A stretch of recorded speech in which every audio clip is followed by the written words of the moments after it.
Hi, welcome to Books to Boardrooms. Today I have Miss Erika.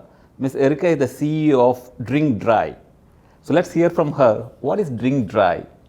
So Drink Dry is a premium non-alcoholic drinks marketplace. We started as an e-commerce platform initially at the end of 2020.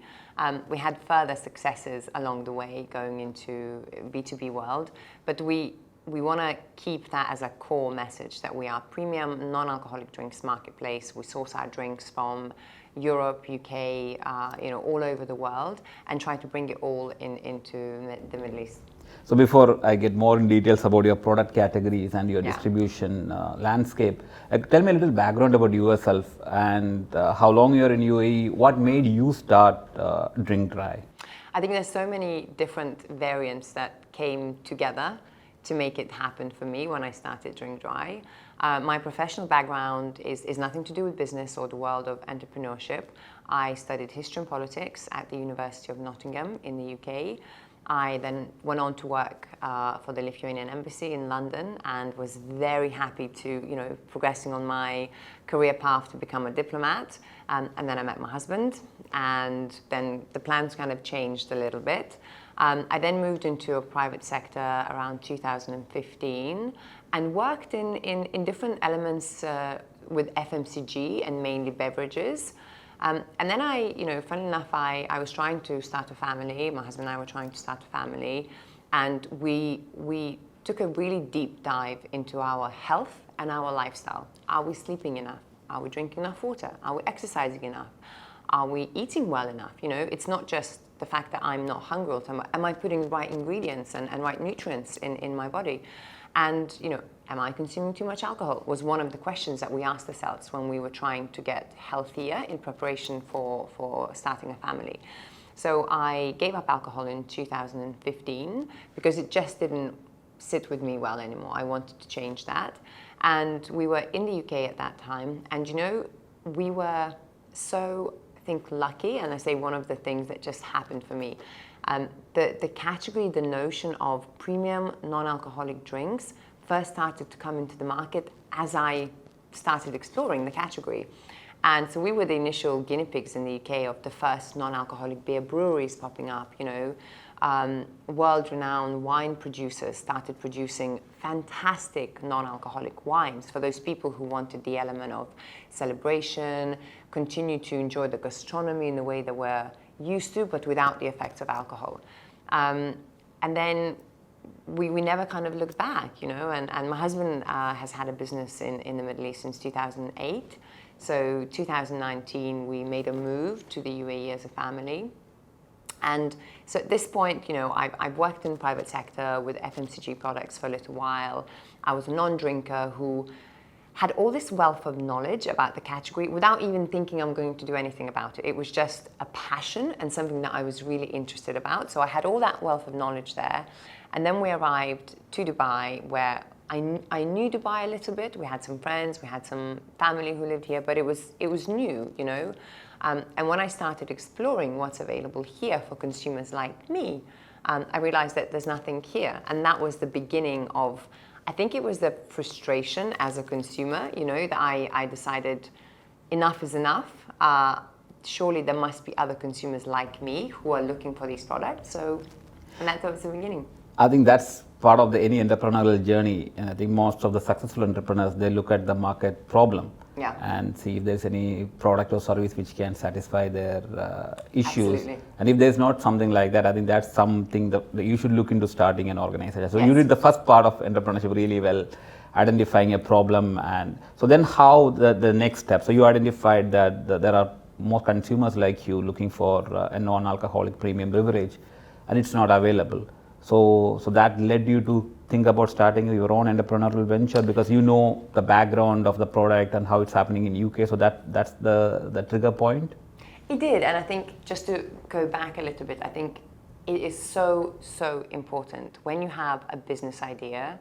A lot of it, yes, it's a lot to do with, the right finance, the right attitude.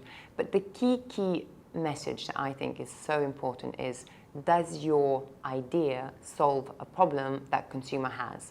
And if it does, great, tick number one. look at your competitor analysis. Is there somebody else who's doing that already? Are they doing it well? Are there ways of doing it better? What are they not doing it? How can you improve it?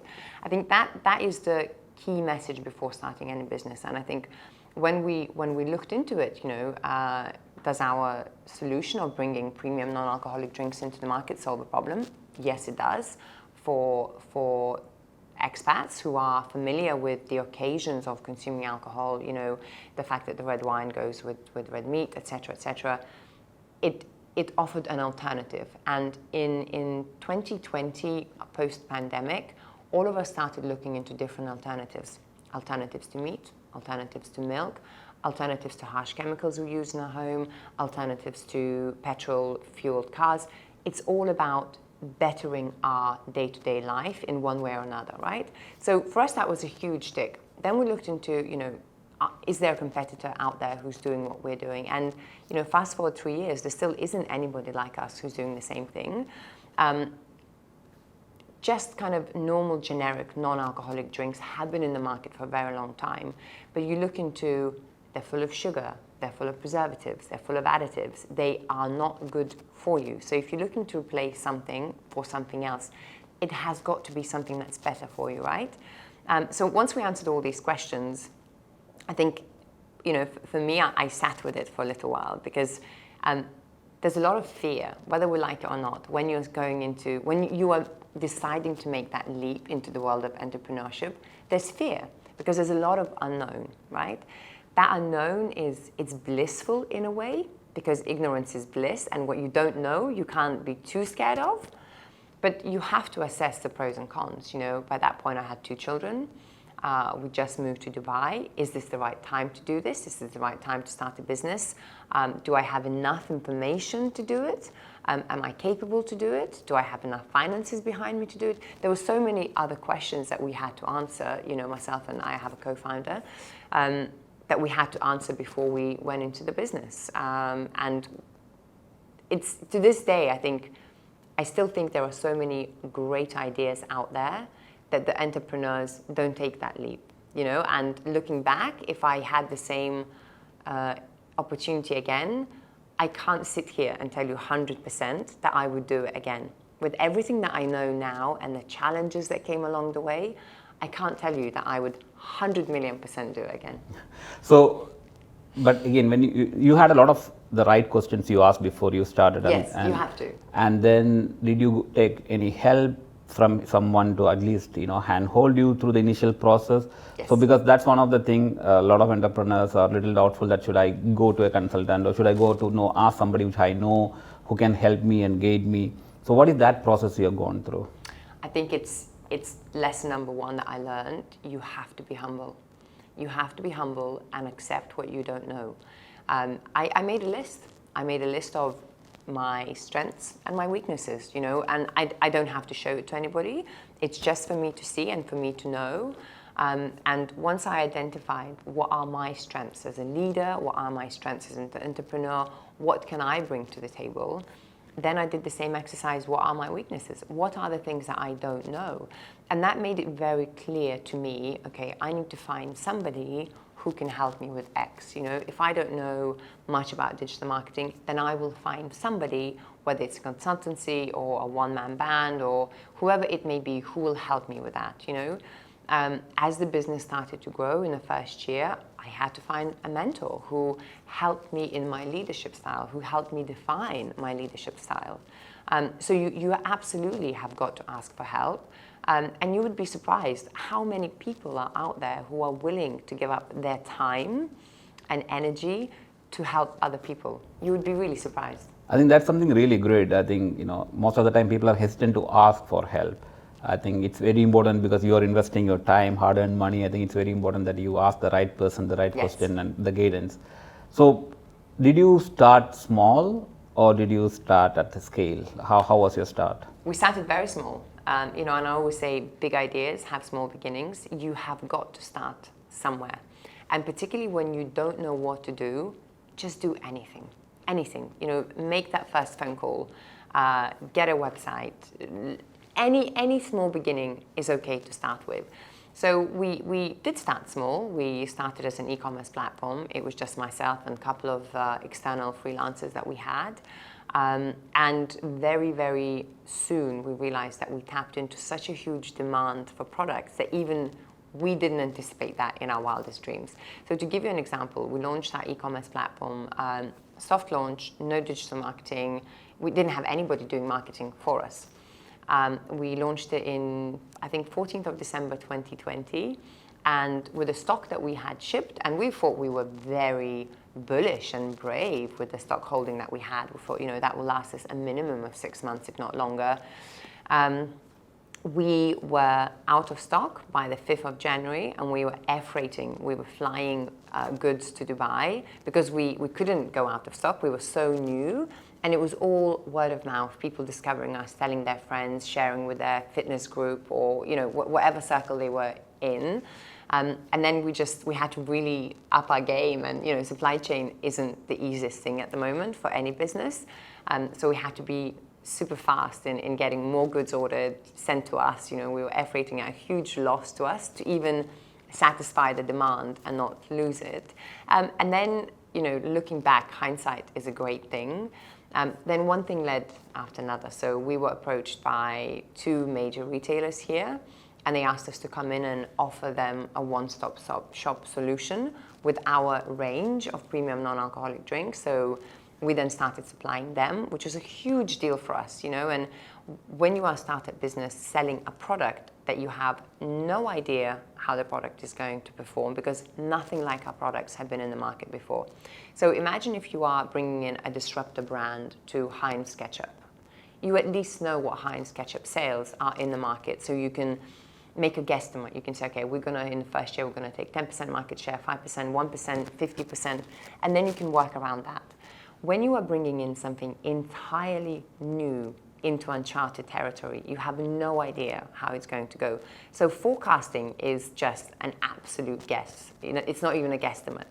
So once you land a couple of big clients, that is a huge help to you, because you can know, okay, I can be even braver and bringing in more stock into the market because I know what my forecast is going to look like. So retail was the second kind of step for us, and it was beautiful because what we managed to achieve through that as a direct consumer business through e-commerce, we then started making an ecosystem for ourselves where a particular type of consumer who likes to shop online was able to find us and access us through their usual shopping habits online. Now, we know there's a lot of mums in Dubai, expat mums, who like to go to supermarket. We weren't speaking to them. We weren't tapping into them. There was no way for us to reach them because they weren't shopping online. Going to a supermarket is part of their lifestyle, meeting other moms, having coffee, and then doing their weekly shop. All of a sudden, we were speaking to them, and our products were in front of their minds, and they were able to discover it. And then the final step for us was going into hospitality industry and starting to work with some really strong hospitality names and putting our products in those venues where the consumers gained trust about the quality. So if your product is being sold, if your product is being sold in one of the top venues in Dubai where people look up to, they don't necessarily go there, but they look up to and see what innovations are coming from there, it gives you incredible credibility to then further negotiations in any other venues. I think, of course, as you told, the product positioning makes a lot of, or association with a premium brand will definitely help you to position your brand in a higher level. Now, you spoke about your your distribution strategy in terms of having an own e-commerce platform, now getting into the retail, getting into the hospitality. So you're tapping both B2B, B2C segment. But before I, ask some questions in that, I like to come back to the product category. Yes. So now, Drink Dry is a premium non-alcoholic drink. So where are these products manufactured? From where you're getting it? Can you throw some light on that, and how you protect your distribution in this region, or can anybody else easily can bring the similar product here? So can you just throw some light on that? I think the single biggest investment that I've made to date as a business was work with a really strong law firm here in Dubai who helped us structure really good distribution agreements. Now, everybody knows that there's never, particularly in the Middle East, nobody is racing to be first because there's a lot of lessons and hard lessons to be learned. But there's the biggest race is always who's going to be second. And we wanted to make sure that if we are putting all the hard miles into it, that we are protected somewhere down the line where when we start reaping the rewards of our hard work. So the single most important thing is we have really strong distribution agreements in place with our brands where the brands know where they stand, we know where we stand, there are clear KPIs, we have fantastic personal relationship with our brand owners, but it always helps if everybody knows that on the back of their mind, we are all legally protected in this partnership. So that to answer your question, how we make sure that we are here for the long run.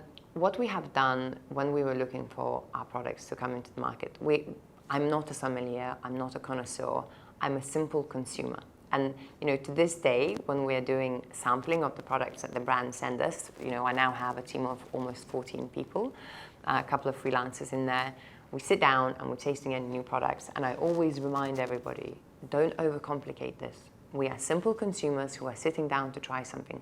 If we like it and we want to have a second glass of it, that's the first step. This is it. The rest doesn't matter. The brand, the packaging, the producer, none of it matters because the consumer is too smart. The consumer is too savvy where they're going to spend their money nowadays. You're not going to fool them with a pretty package twice. You might do that one time, and it's my job as a founder of Drink Dry Store to sell my consumer a product for the first time through digital marketing, through all the messaging that I do to them. But if the liquid inside doesn't deliver by itself, then they're not going to make that second purchase. And I cannot continue spending money on constantly acquiring new customers because the cost of acquisition in this day and age is incredibly high. So when we were looking for the brands, that we wanted to bring in, liquid was number one. Does the liquid, the quality of the product stack up? Is the branding on point? Is the packaging good? Who are the founders behind it? What is the company behind it? And we have a really nice mix of brands, anything from niche brands from somewhere in North Yorkshire in the UK. A man and wife founded this phenomenal brand. It's sustainable, it's organic, it gives back to community. It's just all of those things that you want to spend your money on as a consumer. And there's a certain way we work with them because they have limited capabilities when it comes to their business. We can't expect certain things from them. We can't expect the most phenomenal marketing materials to come from them. We have to support them in that as a distributor, and we understand that. Yet on the flip side, when we work with absolute giants in the drinks beverage, we work with one of the biggest wine producing families in the world.